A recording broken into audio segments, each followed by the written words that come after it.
জয় গৌর, জয় নিতাই। আজ 10ই পৌষ 1431 ও 26শে ডিসেম্বর 2024 বৃহস্পতিবার, একাদশী সফলা। এই একাদশী সফলার দিনে আমি শ্রী চৈতন্য চরিতামৃত পাঠ করছি। আজ আমি পাঠ করছি শ্রী চৈতন্য চরিতামৃতের আদি লীলা ত্রয়োদশ পরিচ্ছেদ। শ্রী চৈতন্য মহাপ্রভুর জন্মলীলার শ্লোক 110 থেকে 118।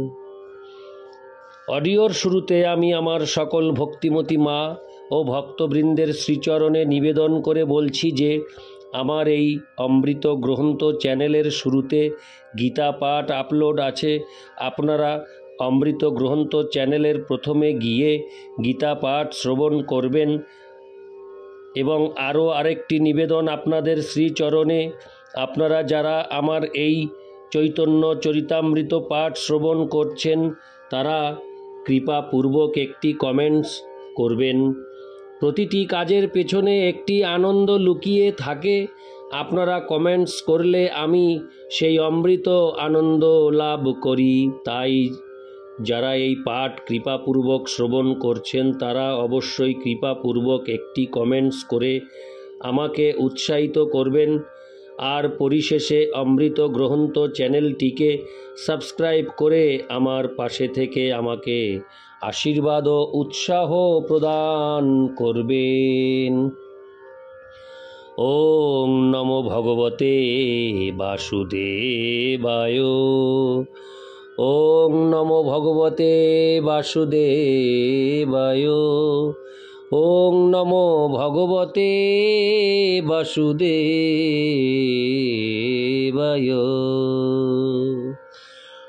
শ্লোক 110। শ্রীবাসের ব্রাহ্মণী, নাম তার মালিনী, আচার্য রত্নের পত্নী, সঙ্গে সিন্দুর হরিদ্রা তৈল খই কলা নারিকেল, দিয়া পূজে নারীগণ রঙ্গে। শ্লোকার্থ। শ্রীবাস ঠাকুরের পত্নী মালিনী, চন্দ্রশেখর আচার্য রত্নের পত্নী ও অন্যান্য মহিলাদের সঙ্গে সিন্দুর হরিদ্রা তৈল খই কলা নারকেল প্রভৃতি দিয়ে শিশুটির পূজা করার জন্য মহা আনন্দে সেখানে এলেন। তাৎপর্য: তৈল মিশ্রিত সিঁদুর, খই কলা নারকেল ও হরিদ্রা এই সকল হচ্ছে উৎসবের মঙ্গলময় উপকরণ। খই কলা হচ্ছে অত্যন্ত মঙ্গলময় উপকরণ, তেমনি তৈল মিশ্রিত হরিদ্রা ও সিন্দুর নবজাত শিশুর অঙ্গে লেপন করা হয়। এগুলি হচ্ছে মঙ্গলময় ক্রিয়া। এখানে আমরা দেখতে পাই যে 500 বছর আগে শ্রী চৈতন্য মহাপ্রভুর জন্মের সময় এই ধরনের ক্রিয়াগুলি নিষ্ঠা সহকারে পালন করা হতো, কিন্তু বর্তমানে সচরাচর এই অনুষ্ঠানগুলি হরে কৃষ্ণ, এই অনুষ্ঠানগুলি হতে দেখা যায় না। আজকাল সাধারণত প্রসূতি মাতাকে হাসপাতালে পাঠানো হয় এবং শিশুর জন্মের ঠিক পরে তাকে অ্যান্টিসেপটিক দিয়ে ধোয়ানো হয় এবং এছাড়া আর কিছু করা হয় না। ইতি শ্লোক 110। শ্লোক 111। অদ্বৈত আচার্য ভার্যা, জগৎ পূজিতা আর্যা, নাম তার সীতা ঠাকুরানী, আচার্যের আজ্ঞা পাঞ্জা, গেল উপহার লঞ্চা, দেখিতে বালক শিরোমণি। হরে কৃষ্ণ। শ্লোকার্থ। শ্রী চৈতন্য মহাপ্রভুর জন্মের কয়েকদিন পর অদ্বৈত আচার্যের পত্নী, সমস্ত জগতের পরম আরাধ্যা সীতা দেবী অদ্বৈত আচার্যের অনুমতি নিয়ে নানা রকম উপহার সহ সেই বালক শিরোমণিকে দেখতে গেলেন। তাৎপর্য: মনে হয় অদ্বৈত আচার্যের দুটি বাড়ি ছিল, একটি শান্তিপুরে এবং আর একটি নবদ্বীপে। যখন শ্রী চৈতন্য মহাপ্রভুর জন্ম হয় তখন অদ্বৈত আচার্য তার নবদ্বীপের বাড়িতে ছিলেন না, তখন তিনি শান্তিপুরের বাড়িতে বাস করছিলেন। তাই পূর্বে উল্লেখ করা হয়েছে শ্লোক 99 যে শান্তিপুরে অদ্বৈতের পিতৃপুরুষের গৃহে নিজালয় থেকে সীতাদেবী নবজাত শিশু শ্রী চৈতন্য মহাপ্রভুকে নানা রকম উপহার দেওয়ার জন্য নবদ্বীপে এসেছিলেন। ইতি শ্লোক 111, শ্লোক 112।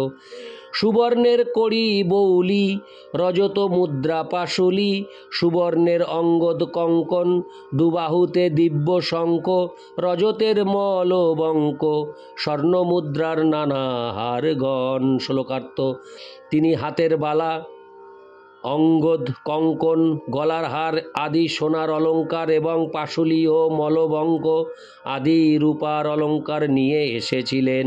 ইতি শ্লোক 112, শ্লোক 113। ব্যাঘ্রনক হেমজড়ি, কোটিপট্ট সূত্র ডোরি, হস্তপদের যত আভরণ, চিত্রবর্ণ পট্ট শাড়ি, বুনি ফোত পট্টপাড়ি, স্বর্ণ রৌপ্য মুদ্রা বহুধন।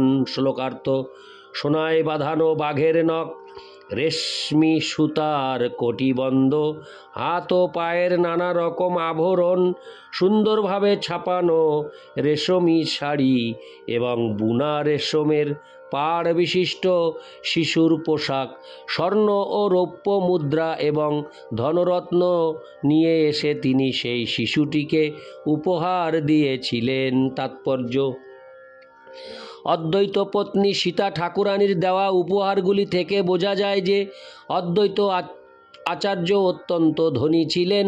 ব্রাহ্মণেরা যদিও সাধারণত সমাজের ধনী সম্প্রদায় নন, কিন্তু শান্তিপুরের ব্রাহ্মণদের নেতা শ্রী অদ্বৈত আচার্য খুবই অবস্থাপন্ন ছিলেন। তাই তিনি শিশু চৈতন্য মহাপ্রভুকে নানা রকম অলঙ্কার উপহার দিয়েছিলেন।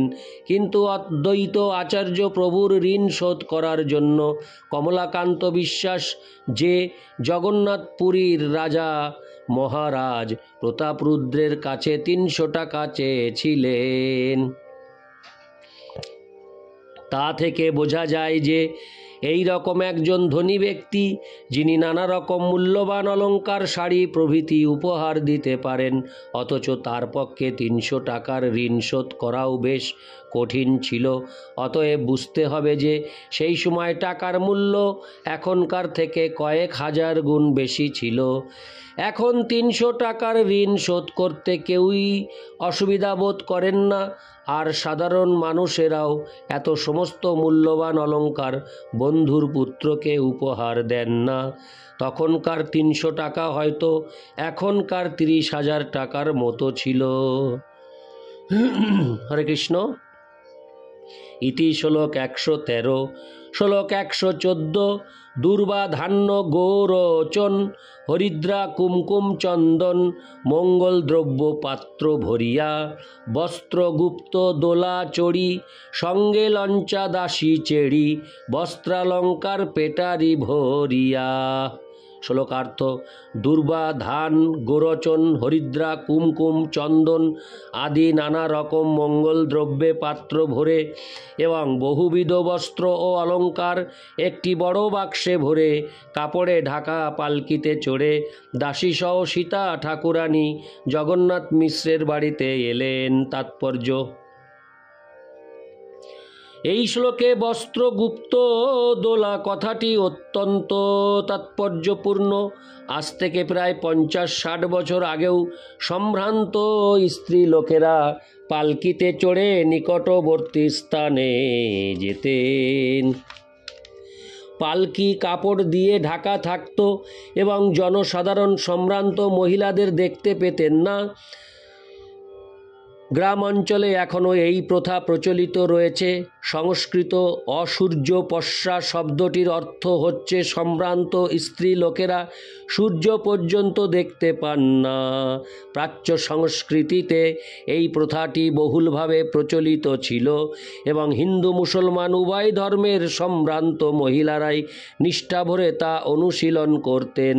আমাদের শৈশবে আমরা দেখেছি যে আমাদের মা পাশের বাড়িতে নিমন্ত্রণ রক্ষার্থেও পায়ে হেঁটে যেতেন না, তিনি গাড়িতে অথবা পালকিতে যেতেন।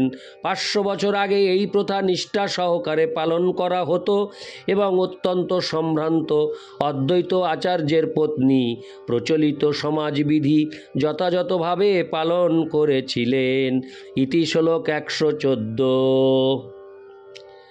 শ্লোক 115। ভক্ষ ভোজ্য উপহার সঙ্গে লইল বহুভার, শচী গৃহে হইল উপনীত।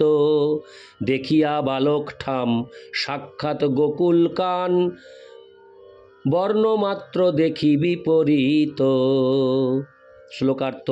সীতা ঠাকুরানী যখন নানাবিধ আহার্য বসন ভূষণ ও অন্যান্য উপহার নিয়ে শচী দেবীর গৃহে এলেন, তখন নবজাত শিশুটিকে দেখে তিনি অত্যন্ত আশ্চর্য হলেন, কেননা তিনি দেখলেন যে অঙ্গের বর্ণ ব্যতীত সেই শিশুটি ঠিক গোকুলের কৃষ্ণের মতো দেখতে। তাৎপর্য: পেটারি হচ্ছে এক প্রকার বড় সাজি বা ডালা। একটি দণ্ডের দুই প্রান্তে দুটি সাজি লাগানো থাকে এবং তা কাঁধে করে বহন করা হয়। যারা এই ভার বহন করে তাদের বলা হয় ভারী। ভারীর ভার বহন করার এই পদ্ধতি এখনও ভারতবর্ষে এবং প্রাচ্যের অন্যান্য দেশে প্রচলিত রয়েছে। আমি ইন্দোনেশিয়ার জাকার্তায় এই পদ্ধতিটি প্রচলিত থাকতে দেখেছি। ইতি 115। ইতি শ্লোক 115। শ্লোক 116। সর্ব অঙ্গ সুনির্মাণ সুবর্ণ প্রতিমা ভান, সর্ব অঙ্গ সুলক্ষণময়, বালকের দিব্য জ্যোতি দেখি পাইল বহু প্রীতি, বাৎসল্যেতে দ্রবিল হৃদয়। শ্লোকার্থ। শিশুটির প্রতিটি অঙ্গ সুন্দরভাবে গঠিত, সর্বাঙ্গ সুলক্ষণযুক্ত এবং তার অঙ্গকান্তি তপ্ত কাঞ্চনের মতো, ঠিক যেন একটি সোনার প্রতিমা। সেই জ্যোতির্ময় শিশুটিকে দেখে সীতা ঠাকুরানী অত্যন্ত আনন্দিত হলেন এবং বাৎসল্য রসে পূর্ণ হয়ে তার হৃদয় দ্রবীভূত হল। ইতি শ্লোক 116। শ্লোক 117। দুর্বা ধান্য দিল শীর্ষে, কইল বহু আশিসে, চিরজীবী হও দুই ভাই, ডাকিনী শাকিনী হইতে সংখ্যা উপজিল চিতে, ডরে নাম থুইল নিমাই। শ্লোকার্থ। তিনি শিশুটির মস্তকে ধান দুর্বা দিয়ে আশীর্বাদ করে বললেন, তোমরা দুই ভাই চিরজীবী হও। ডাকিনী শাকিনীরা এই শিশুটির কোনো অনিষ্ট করতে পারে বলে মনে ভয় পেয়ে তিনি সেই শিশুটির নাম রাখলেন নিমাই। তাৎপর্য: ডাকিনী ও শাকিনী হচ্ছে শিব ও তার পত্নীর দুই সহচরী এবং তারা প্রেতযোনি প্রাপ্ত হয়েছে বলে অত্যন্ত অমঙ্গলকারিণী। এই সমস্ত অশুভ জীবেরা নিম গাছের কাছে যেতে পারে না বলে মনে করা হয়। চিকিৎসা বিজ্ঞানেও স্বীকার করা হয় যে নিম গাছের প্রবল বীজাণুনাশক ক্ষমতা রয়েছে এবং পূর্বকালে গৃহে নিম গাছ লাগানোর প্রথা ছিল। ভারতবর্ষের বড় বড় রাস্তার পাশে, বিশেষ করে উত্তরপ্রদেশে হাজার হাজার নিম গাছ দেখা যায়। নিম গাছের হরে কৃষ্ণ নিম গাছের পচন নিবারণ ক্ষমতা এত যে আয়ুর্বেদ শাস্ত্রে কুষ্ঠরোগ নিরাময়ের জন্য তা ব্যবহার করা হয়। চিকিৎসা বিজ্ঞানীরা নিম গাছের নির্যাস আহরণ করার উপায় উদ্ভাবন করেছেন। এই নির্যাসকে বলা হয় মার্গসিক অ্যাসিড। বিভিন্নভাবে নিমের ব্যবহার হয়, বিশেষ করে দাঁত মাজার জন্য। ভারতের গ্রামগুলিতে শতকরা প্রায় 90 জন মানুষ নিমের দাঁতন দিয়ে দাঁত মাজে। নিম গাছের সব রকম পচন নিবারণ এবং বীজাণুনাশক ক্ষমতার জন্য এবং শ্রীচৈতন্য মহাপ্রভু যেহেতু নিম গাছের নিচে জন্মগ্রহণ করেছিলেন, তাই সীতা ঠাকুরানী তার নাম রেখেছিলেন নিমাই। পরবর্তীকালে তার যৌবনে তিনি নিমাই পণ্ডিত নামে প্রসিদ্ধ হয়েছিলেন এবং নিকটবর্তী গ্রামগুলিতে সকলেই তাকে সেই নামে ডাকত, যদিও তার প্রকৃত নাম ছিল বিশ্বম্বর। ইতি শ্লোক 117। শ্লোক 118। পুত্র মাতা স্নান দিনে দিল বস্ত্র বিভূষণে, পুত্র সহ মিশ্রের সম্মানী। শচী মিশ্রের পূজা লঞ্চা, মনেতে হরিষ হঞ্চা, ঘরে আইলা সীতা ঠাকুরানী। শ্লোকার্থ। যেদিন মাতা ও পুত্র স্নান করে সূতিকা গৃহ ত্যাগ করলেন, সেই দিন সীতা ঠাকুরানী তাদের নানা রকম বস্ত্র ও অলঙ্কার দান করেছিলেন এবং জগন্নাথ মিশ্রকে সম্মান প্রদর্শন করেছিলেন।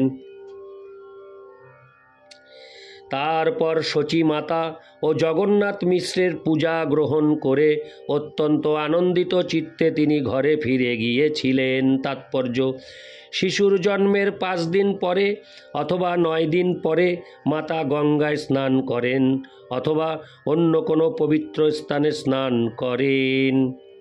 এটিকে বলা হয় নিষ্ক্রামণ বা সূতিকা গৃহ থেকে হরে কৃষ্ণ বের হওয়ার অনুষ্ঠান। আজকাল সূতিকা গৃহ হচ্ছে হাসপাতাল, কিন্তু পূর্বে প্রতিটি সম্ভ্রান্ত গৃহে একটি ঘর আলাদা করে রাখা হতো। সেখানে প্রসূতি সন্তান প্রসব করতেন এবং শিশুর জন্মের 9 দিন পর মাতা নিষ্ক্রামণ অনুষ্ঠানের মাধ্যমে সেই ঘর থেকে বেরিয়ে আসতেন। দশবিধ সংস্কারের মধ্যে একটি সংস্কার হচ্ছে নিষ্ক্রামণ।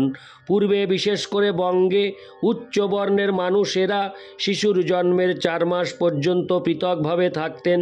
4 মাস পর মাতা হরে কৃষ্ণ 4 মাস পর মাতা প্রথমে সূর্যোদয় দর্শন করতেন।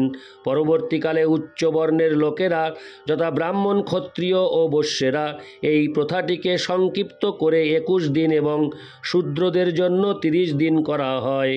কর্তা ভজা ও সতীমা সম্প্রদায়ে সংকীর্তন সহকারে হরিলুট দিলে মাতা ও শিশু তৎক্ষণাৎ পবিত্র হয়ে যায়। পুত্র সহ শচী দেবী হরে কৃষ্ণ পুত্র সহ শচী দেবী ও জগন্নাথ মিশ্রকে সীতা ঠাকুরানী সম্মান প্রদর্শন করেছিলেন। তেমনি সীতা ঠাকুরানী যখন গৃহে ফিরে যাচ্ছিলেন, তখন শচী দেবী ও জগন্নাথ মিশ্র তার পূজা করেছিলেন। বঙ্গের সম্ভ্রান্ত পরিবারের সেটি ছিল প্রথা। ইতি শ্লোক 118। ওং নমো ভগবতে বাসুদেবায়। ওং নমো ভগবতে বাসুদেবায়। ওং নমো ভগবতে বাসুদেবায়। জয় গৌর, জয় নিতাই।